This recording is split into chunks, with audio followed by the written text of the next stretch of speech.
ओम नमः सिद्धेश्वर। अहिंसा परमो धर्म की। आचार्य गुरुवर श्री कुंद कुंद भगवान की। आचार्य गुरुवर श्री ज्ञान सागर महाराज की।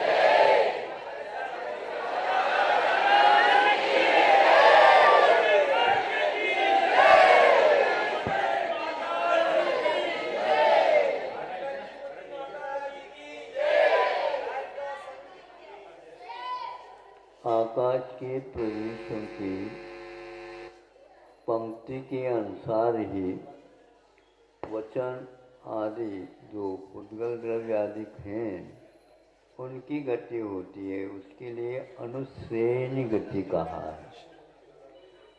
अब उस माइक से श्रेणी नहीं बनी, इस मालिक से श्रेणी बन गई। आप लोगों के यहाँ फोन वगैरह करते हैं, लाइन क्लियर नहीं है ना? फिर प्रतीक्षा करो। किंतु कुछ ऐसे अपवाद को छोड़ करके बहुत व्यवस्थित कार्य होता रहता है। ये लगाओ। आप बताओ, एक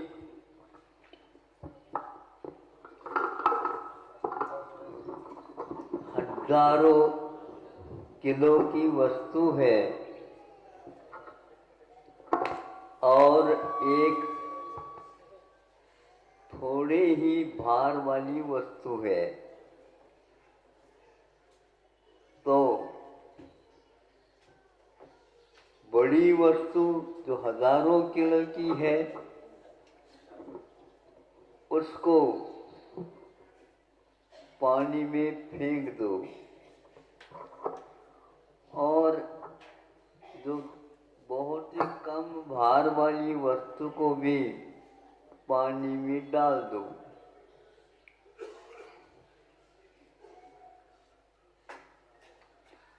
बड़ी वस्तु को जो डाली है वो तो बहुत जल्दी डूबना चाहिए, और छोटी वस्तु को जो डाली है वह धीरे धीरे डूबेगी। किंतु हुआ ऐसा है, छोटी जो वस्तु जो कंकर के रूप में थी वो तो डूब जाती है, और जो हजारों किलो की लकड़ी थी वह तैर गई। बस हम लोगों की हाल यही है। अब इसको अच्छे ढंग से सुन लो। लकड़ी बहुत बड़ी है और भार भी उसका बहुत है, फिर भी वह क्यों नहीं डूबी? और कंकर बहुत छोटी है और उसका भार भी बहुत कम है, लेकिन डालते ही डूब गए। आप डूबना चाहते हैं क्या तैरना चाहते हैं? अच्छा, बहुत जल्दी आप लोगों ने चुनाव कर ली। लेकिन यदि आप तैरना चाहते हैं तो भार की ओर मत देखो।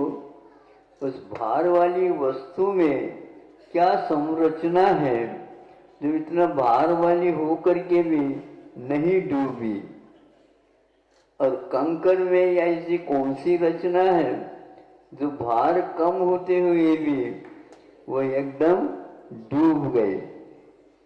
आप लोगों में भी इसी प्रकार जिसके पास परिग्रह बहुत है, इसलिए उस भार बहुत हो गया तो डूबना चाहिए। आचार्य कहते हैं इसका कोई नियम नहीं है, और हमारे पास तो बहुत कम है, इसलिए इनको डूबना ही नहीं चाहिए, लेकिन वह बहुत जल्दी डूब जाता है। जिसके पास कषाय है, उन परिग्रहों के प्रति मूर्छा है, वह बड़ी वस्तु हो या छोटी वस्तु हो, निश्चित रूप से डूब जाता है। और जिसके पास राग द्वेष आदि कषाय परिग्रह भाव नहीं है, वह तैरता रहता है। इसलिए आप अपने आप को बड़ी छोटी की कल्पना न करके हमारा उसके प्रति कितना आकर्षण है, कितना हमारा मोह है, इसलिए परिग्रह यह एक पाप नहीं, ये पांचों पापों को कराने वाला है। और आप परिग्रह को बढ़ाने में लगे हैं। अब हम आपको क्या समझाएं? फिर भी आप समझना चाहते हैं तो समझा सकते हैं, लेकिन आपको समझ में यह बात नहीं आती। महाराज ऐसे आशीर्वाद दे दो, 3-4 शाखाएं दुकान की हैं और वो बढ़ती चली जाए। इतने लेकर के क्या स्वर्ग ले जाओगे क्या? स्वर्ग में इतनी संपदा है, इस संपदा का उसका मूल्य क्या वहां पर? इसीलिए चक्रवर्ती कभी दुकान नहीं खोलता, न खेती बाड़ी करता है, न और कोई व्याज का धंधा ही करता है, कुछ भी नहीं करता। और उनके पास 18 करोड़ घोड़े हैं, 84 लाख हाथी हैं, 9 निधियां हैं, 14 रत्न हैं और 96,000 क्या है? रानियां हैं। एक रानी अथवा एक के साथ आप लोगों की शादी हो जाती है, खटक पटक चालू हो जाता है। ये 96,000 रानियों के साथ विवाह होने के उपरांत भी वो मुक्ति पा जाते हैं। इसमें क्या राज है? कर्म के उदय में फल मिलता है। राग द्वेष करना ये हमारे हाथ की बात है नहीं है। तो एक व्यक्ति के लिए जितना पुरुषार्थ करना पड़ता है और उसको परिश्रम भी करना पड़ता है, उसमें जो उसको थकावट होए तो चक्रवर्ती के लिए कितना होए बताओ? बहुत होना चाहिए। अंतर मुहूर्त में बैठ गए, सब कुछ परिग्रहों को जो ग्रहण किया था उनके प्रति स्वामित्व को निकाल दिया, अंतर मुहूर्त में उन्हें केवल ज्ञान हो गया। इसलिए आपके पास जो कोई भी कर्म के उदय से फल मिला है और अभी और पुरुषार्थ भी करना है, क्योंकि आपकी भूमिका है चक्रवर्ती की भूमिका में और आपके जीवन जीने की भूमिका में बहुत अंतर है। इसलिए वृत्ति को निश्चल्यो कहा है। वृत्तियों को शल्य से रहित कहते हैं। और जिनके पैर में यदि कोई कांटा गड़ गया तो वह क्या करेगा? दोनों पैर हैं लेकिन लंगड़ाता हुआ चलेगा। और एक एक पैर रखते समय उसको वेदना भी होती है। हम चाहते हैं कर्म के ऊपर भरोसा रख करके आप लोग चक्रवर्ती जैसी भावना भावो, ताकि वहाँ कुछ लोग स्वर्ग भी जाते हैं और कुछ नरक भी जाते हैं चक्रवर्ती, किंतु कुछ मुक्त हो जाते हैं। इससे स्पष्ट होता है जो नरक जाता चक्रवर्ती होकर के, उसका राग, उसके द्वेष, उसके परिग्रह में बहुत ही गंभीरता है, वह एकदम पिघलता नहीं है। इसलिए सप्तम नरक में भी चक्रवर्ती होकर के इतना सारा सारा धन अपार होकर के भी उसकी लोभ लिप्सा कम नहीं हुई, इस कारण उसको नरक जाना पड़ा। बहुआरंभ परिग्रहत्वं नरकश्चायश, बहुत परिग्रह और बहुत आरंभ करने से निश्चित रूप से नरकायु का बंध होता है। इसलिए आप अलगाव रखो, लगाव नहीं।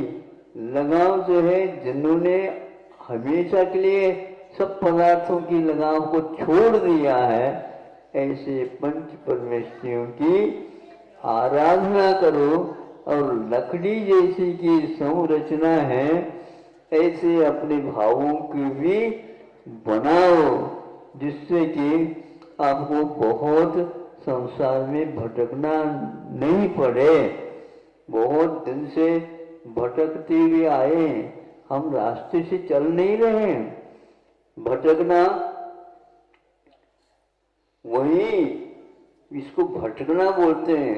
घूम घूम करके वहीं वहीं जाते हैं, किंतु मालूम नहीं पड़ता कि हम उसी रास्ते पर चल रहे हैं या भटक रहे हैं।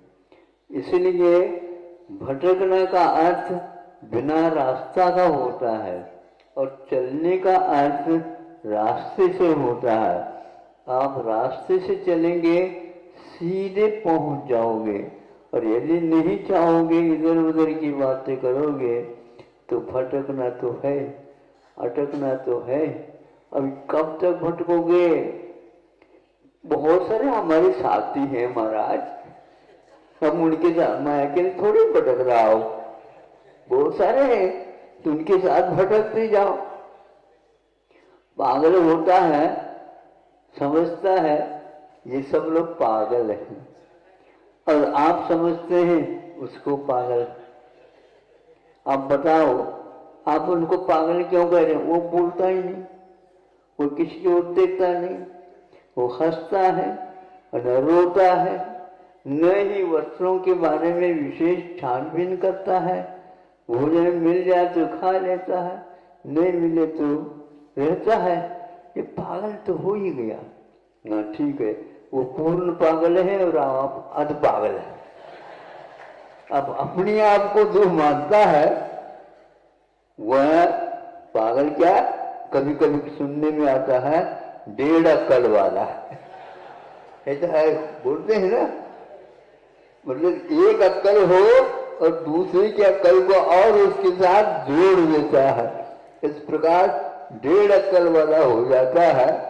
वह अपने आप को पागल नहीं मानता। इसलिए जो व्यक्ति परिग्रह के लिए लोभ लालच के साथ भटक रहा है, उसके बारे में हम कोई भी व्यवस्था नहीं दे सकते। और जो व्यक्ति इससे दूर हट करके काम कर रहा है, उसको ज्यादा बताने की कोई आवश्यकता नहीं। मनुष्य भाव में आप लोग अच्छे संस्कार अपने ऊपर और अपने संतानों के ऊपर डालो, ताकि आप उनके हितों हैं। तो पैसे के बारे में ज्यादा मत सोचो, धन दौलत के बारे में मत सोचो, किंतु उसके संस्कारों के पीछे से सोचोगे, आपसे भी वो बहुत ही सुंदर स्थान में जाएगा और वहां से वह बहुत जल्दी अपने आप को मुक्त कराएगा। ऐसा रास्ता उसके पास आप प्रशस्त कर दो, ताकि वह भटके नहीं। आप लोग तो अपने जीवन में भटक भटक करके थोड़े बहुत रास्ता पकड़ लिया है, इसको मजबूती के साथ रखो। लकड़ी और छोटा कंकर, इसको याद रखो।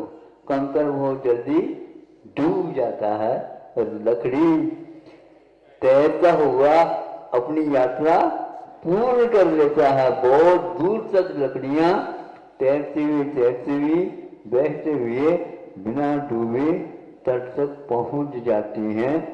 आप लोगों का भी जीवन तट तक पहुंचे इन्हीं भावनाओं के साथ। अहिंसा परमो दया।